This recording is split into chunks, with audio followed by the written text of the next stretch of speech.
Hello everyone, एक बार फिर से आप सभी लोगों का बहुत बहुत स्वागत है डेली करंट अफेयर्स के इस वीडियो सेशन में। दोस्तों, आज है 20 मार्च का दिन और आज हम इस वीडियो में बात करने वाले हैं कुछ इंपॉर्टेंट करंट अफेयर्स के एमसीक्यूज के बारे में। और उन एमसीक्यूज से आपके जितने भी इंपॉर्टेंट फैक्ट्स बनेंगे, इंपॉर्टेंट क्वेश्चंस बनेंगे, उनको हम साथ में डिस्कस करते हुए चलेंगे। चले तो स्टार्ट करते हैं वीडियो। लेकिन वीडियो स्टार्ट करने से पहले मैं आप सभी का बहुत बहुत धन्यवाद करना चाहूंगा, थैंक यू करना चाहूंगा, क्योंकि हम सभी मिल करके पहुंच गए हैं 43,000 प्लस सब्सक्राइबर। ठीक है ना, 43,000 प्लस सब्सक्राइबर की हमारी फैमिली हो गई। तो आप लोगों का साथ साथ ऐसे ही बना रहे, आप लोगों ने साथ दिया उसके लिए धन्यवाद। और आप लोग ऐसे ही साथ हमारे साथ बनाए रखें, ठीक है, अपनी फैमिली को और बड़ा से बड़ा करते रहें। ठीक है, तो हम लोगों ने 43,000 का आंकड़ा छू लिया है। ठीक है, चलिए आगे बढ़ते हैं वीडियो में। और वीडियो स्टार्ट करने से पहले अगर आपने एक छोटा सा रिमाइंडर, अगर आपने अभी तक टेलीग्राम चैनल नहीं ज्वाइन किया है तो उसको जरूर से ज्वाइन कर लें। उसका लिंक आपको डिस्क्रिप्शन बॉक्स में मिल जाएगा। चलिए लेते हैं पहला क्वेश्चन। हाल ही में मिशन ग्रामोदय का शुभारंभ किस राज्य में किया गया? ठीक है, कौन सा मिशन है? मिशन ग्रामोदय। तो इसका शुभारंभ मध्य प्रदेश राज्य में किया गया। ऑप्शन बी आपका सही होगा। ठीक है, अब ये जो मिशन है इसको शुरू क्यों किया गया, आखिरकार इसका उद्देश्य क्या है? तो इसके तहत ग्रामीण क्षेत्रों में आवास की सुविधा प्रदान करने के अलावा बुनियादी और आधारभूत संरचनाओं का भी विस्तार किया जाएगा। ठीक है, यानी कि आवास तो प्रदान किया ही किया जाएगा, ठीक है, मिशन ग्रामोदय में। ठीक है, और क्या किया जाएगा? बुनियादी और आधारभूत संरचनाओं का भी विस्तार किया जाएगा। बात हो रही मध्य प्रदेश की, तो मध्य प्रदेश के वर्तमान मुख्यमंत्री हैं शिवराज सिंह चौहान। ठीक है, किसकी सरकार है? भाजपा की सरकार है वर्तमान में। गवर्नर कौन है? जो उत्तर प्रदेश के गवर्नर हैं, कमेंट बॉक्स में कमेंट करके बताइए। आगे बढ़ते हैं, दूसरा क्वेश्चन लेते हैं। हाल ही में निर्वाचित सामिया सुलूहू किस देश की पहली महिला राष्ट्रपति बनी है? जो आपके लिए काफी इंपॉर्टेंट क्वेश्चन हो जाता है। ठीक है, किस पॉइंट ऑफ व्यू से? कि ये इस देश की पहली महिला राष्ट्रपति बनी है और ये देश है तंजानिया। ठीक है, तंजानिया का हम लोगों ने कल भी एक क्वेश्चन कवर किया था। कल हम लोगों ने कवर किया था कि किस देश के राष्ट्रपति जॉन मैगुफूली का हाल ही में निधन हो गया। तो ये थे तंजानिया के ही राष्ट्रपति थे जॉन मैगुफूली, जिनका निधन हो गया। उसके बाद उनका स्थान लिया है सामिया सुलूहू ने। ठीक है ना, तो किस देश की पहली महिला राष्ट्रपति बनी है? तंजानिया। तो इस पॉइंट ऑफ व्यू से ये दो क्वेश्चन आपके लिए इंपॉर्टेंट हो जाते हैं। बात हो रही तंजानिया की, तो तंजानिया की कैपिटल है डोडोमा और यहाँ की जो करेंसी है वो है तंजानियन सीलिंग। क्या है? Tanzanian ceiling. आगे बढ़ते हैं, तीसरा क्वेश्चन लेते हैं। हाल ही में ग्लोबल रिसाइकलिंग डे कब मनाया गया? क्या हो रहा है? क्या कह रहा है क्वेश्चन? ग्लोबल रिसाइकलिंग डे कब मनाया गया? तो प्रत्येक वर्ष 18 मार्च को मनाया जाता है। ऑप्शन ए आपका सही होगा। और आप सभी जानते हैं कि रिसाइकलिंग कितनी जरूरी है। इससे हमारा क्या है? पर्यावरण बचता है। ठीक है ना, किसी भी चीज को वेस्ट कूड़े में फेंकने से ज्यादा अच्छा है कि हम उसको रिसाइकिल कर लें और फिर से रिसाइकिल करके उसको हम फिर से यूज में ले लें। ठीक है, तो इससे पॉल्यूशन कम होता है और हमारा पर्यावरण बचता है। ठीक है, तो ये जो दिवस है आपका रिसाइकलिंग डे, ये इसलिए मनाया जाता है क्योंकि हमारे प्राकृतिक संसाधनों का जिस तेजी से उपयोग किया जा रहा है उसके बारे में आम लोगों के बारे में जागरूकता पैदा हो सके। ठीक है, जो जो भी हमारे नेचुरल रिसोर्सेज हैं, प्राकृतिक संसाधन हैं, उसका हम कम उपयोग करें। कम उपयोग करने का क्या मतलब है? जो चीजें हम अभी उपयोग कर रहे हैं उनको हम रिसाइकिल कर लें और फिर से उपयोगी उनको बना लें।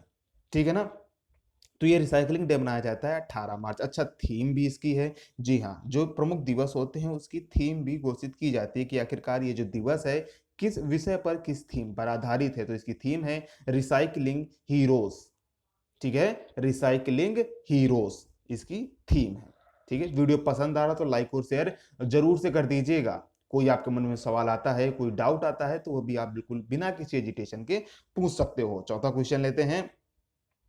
हाल ही में आर्किटेक्चर क्षेत्र का बहुत ही फेमस पुरस्कार है, ध्यान से सुनना है। हाल ही में आर्किटेक्चर क्षेत्र का प्रिट्जकर पुरस्कार 2021 का विजेता किसे घोषित किया गया है? ठीक है ना, बहुत ही इंपॉर्टेंट है। आर्किटेक्ट क्षेत्र का इसे नोबेल पुरस्कार भी कहा जाता है। ठीक है ना, तो प्रिट्जकर पुरस्कार 2021 के विजेता बने हैं एनी लैक्टॉन। ठीक है, एनी लैक्टॉन और जीन फिलिप वॉसन। ऑप्शन ए व बी दोनों सही होंगे, तो यानी कि आपके क्वेश्चन का ऑप्शन डी सही होगा, ए व बी दोनों। ठीक है ना, ये जो हैं आपके एनी लैक्टॉन और जीन फिलिप वासन, इनका संबंध फ्रांस से है। ठीक है, इनकी जो रचना है, इनका जो आर्किटेक्ट है वो मतलब कि किस लिए दिया गया, तो इनकी जो रचना है वो वास्तुकला की लोकतांत्रिक भावना को दर्शाता है। ठीक है ना, किसको दर्शाता है, वास्तुकला की लोकतांत्रिक भावना को दर्शाता है। ठीक है, इस मान्यता में पहली बार एक फ्रांसीसी महिला वास्तुकार ने पुरस्कार जीता है। ठीक है ना, जिसके बाद लॉकटन ने, जी हाँ, एनी लॉकटन ने, वास्तुकार ने सॉरी माफ कीजिएगा, क्या कह रहा है यहाँ पर, जो इसका एक्सप्लेनेशन है आपको जानना चाहिए कि जो इसकी संरचना है वास्तुकला की लोकतांत्रिक भावना को दर्शाता है। ठीक है ना, पहली बार एक फ्रांसीसी महिला वास्तुकार ने यह पुरस्कार जीता है, जिसके बाद लॉकटन 1979 में स्थापित होने के बाद पुरस्कार प्राप्त करने वाली छठवीं महिला बन गई हैं। यानी कि इस पुरस्कार को पाने वाली लॉकटन यानी लॉकटन छठवीं महिला हैं जिन्हें यह पुरस्कार दिया गया है। ठीक है ना, ये जो आपका प्रित्ज़कर पुरस्कार है एक जीवित वास्तुकार को सम्मानित करने के लिए प्रतिवर्ष प्रदान किया जाता है।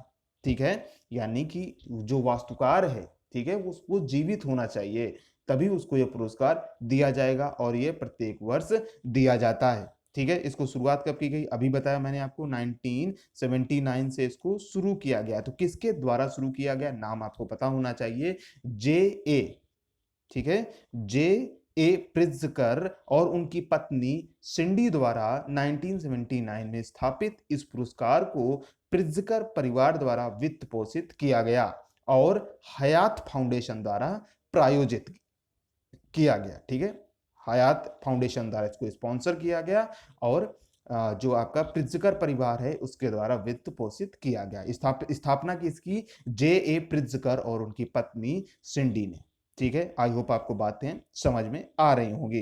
ठीक है, कोई कंफ्यूजन हो रहा है तो आप कमेंट करके पूछ सकते हैं। पांचवा क्वेश्चन लेते हैं, हाल ही में किस देश के प्रधानमंत्री मार्क रूते ने चुनाव में लगातार चौथी बार जीत दर्ज की है। जी हाँ, ये एक रिकॉर्ड है अपने आप में। ठीक है, तो इनका संबंध है, ये एक डच प्रधानमंत्री हैं, तो आप आई होप आप समझ गए होंगे, इनका संबंध है नीदरलैंड से। ठीक है, ऑप्शन सी आपका सही होगा। नीदरलैंड का एक अन्य नाम और कौन सा है, किस अन्य नाम से ये फेमस है, चलिए कमेंट बॉक्स में कमेंट करके बताइए। ठीक है, तो मार्क रूते को नीदरलैंड का चौथी बार प्रधानमंत्री चुन लिया गया है, ये चौथी बार नीदरलैंड के प्रधानमंत्री बने हैं। आगे लेते हैं छठा क्वेश्चन, हाल ही में किस देश के वैज्ञानिकों ने बैकाल झील के अंदर एक बड़ा स्पेस टेलीस्कोप बनाया है।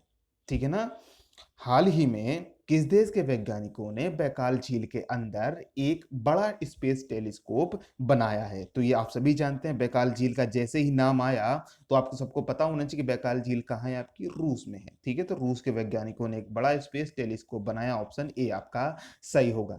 ठीक है, इस टेलीस्कोप को साल 2015 से बनाया जा रहा है। ठीक है ना, काफी टाइम हो गया, लगभग 6 साल हो गया। इसका काम न्यूट्रिनोस का पता लगाना है। ठीक है, एक प्रकार का आपका एक कण होता है। ठीक है ना, न्यूट्रिनोस।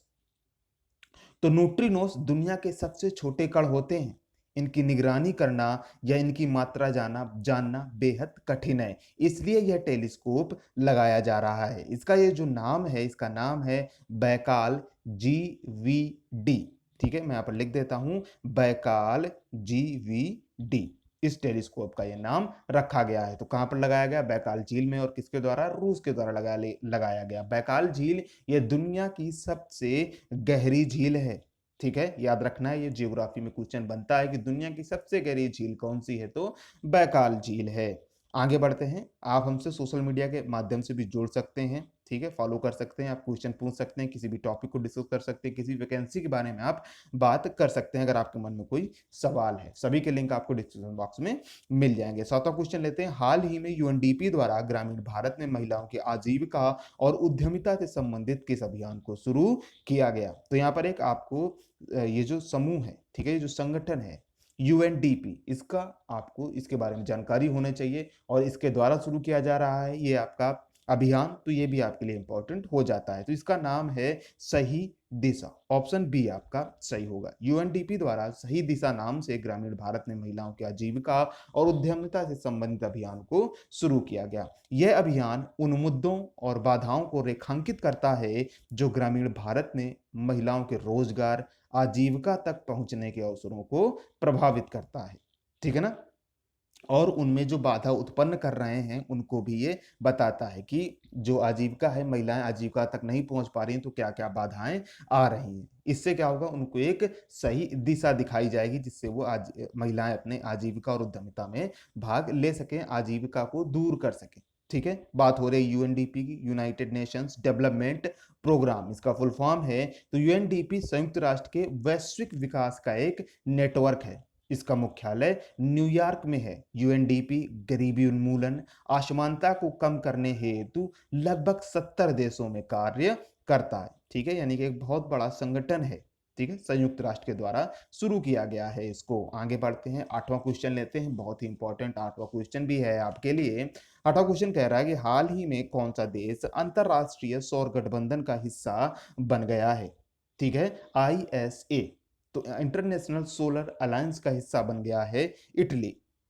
ऑप्शन ए आपका सही होगा। इंटरनेशनल सोलर अलायंस के प्रधानमंत्री नरेंद्र मोदी और फ्रांस के राष्ट्रपति द्वारा 30 नवंबर 2015 को, कब, 30 नवंबर 2015 को फ्रांस की राजधानी पेरिस में आयोजित कोप 21, ठीक है ना, कॉन्फ्रेंस ऑफ पार्टी जिसको ऐसे लिखा जाता है, कोप 21। ठीक है, तो ये 21 क्या है, ये ईयर नहीं है, यहाँ पर जितनी मीटिंग्स हुई हैं उनका क्रम है। ठीक है, तो कोप 21 कॉन्फ्रेंस ऑफ पार्टीज 21 के दौरान शुरू की गई पहल है। ठीक है, और ये एक पहला अंतरराष्ट्रीय ऐसा संगठन है जिसका मुख्यालय भारत में है। तो भारत में कहाँ, गुरुग्राम में है। ठीक है, तो इसका मुख्यालय गुरुग्राम में स्थित है। सौर ऊर्जा की वैश्विक मांग को समेकित करने के लिए अंतरराष्ट्रीय सौर गठबंधन और सौर क्षमता से समृद्ध देशों को एक साथ लाता है, ज्यादा से ज्यादा सौर ऊर्जा को प्रमोट करता है। ठीक है, कैसे हम सौर ऊर्जा को प्रमोट कर सकते हैं। ठीक है, चल एक क्वेश्चन और बनता है यहाँ पर कि अभी हाल ही में अंतरराष्ट्रीय सौर गठबंधन का प्रमुख किसे बनाया गया है। तो एक भारतीय है, आपका नाम है अजय माथुर। ठीक है, इनका नाम आपको याद रखना है, काफी इंपॉर्टेंट है। ठीक है, आगे बढ़ते हैं वीडियो में।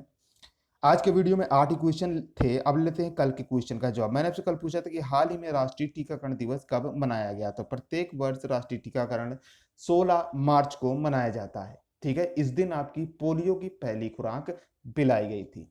ठीक है ना, ओरल ड्रॉप, मुंह के द्वारा आपके जो पोलियो की खुराक है उसको पिलाई गई थी। ठीक है, 16 मार्च को राष्ट्रीय टीकाकरण दिवस मनाया जाता है। अब आज का प्रश्न ले लीजिए, इसका जवाब आपको कमेंट बॉक्स में कमेंट करके बताना है। हाल ही में चर्चित विश्व के सबसे ऊंचे रेल पुल का निर्माण किस नदी पर किया जा रहा है। 4 ऑप्शन है आपके पास, इनमें से जो भी आपको ऑप्शन करेक्ट लगता है कमेंट बॉक्स में कमेंट करके बता दीजिए। आपको वीडियो कैसा लगा जरूर से बताइए, पसंद आया है तो लाइक और शेयर जरूर से कर दीजिएगा, और ऐसा ही अपने साथ हमारे साथ बना रखिए। ठीक है, हम लोगों ने 43,000 का आंकड़ा छू लिया है और बहुत ही जल्द हम लोग 100K का, ठीक है, पूरे 1 लाख का भी आंकड़ा छू लेंगे। ठीक है, तो अपना सपोर्ट ऐसे ही बनाए रखिए, वीडियो को लाइक और शेयर करते रहिए, चैनल को सब्सक्राइब जरूर से कर लीजिएगा। आपके मन में कोई सवाल है तो भी आप पूछ सकते हैं। थैंक्स फॉर वॉचिंग, मिलते हैं नेक्स्ट वीडियो में, तब तक के लिए आप सभी का बहुत बहुत धन्यवाद।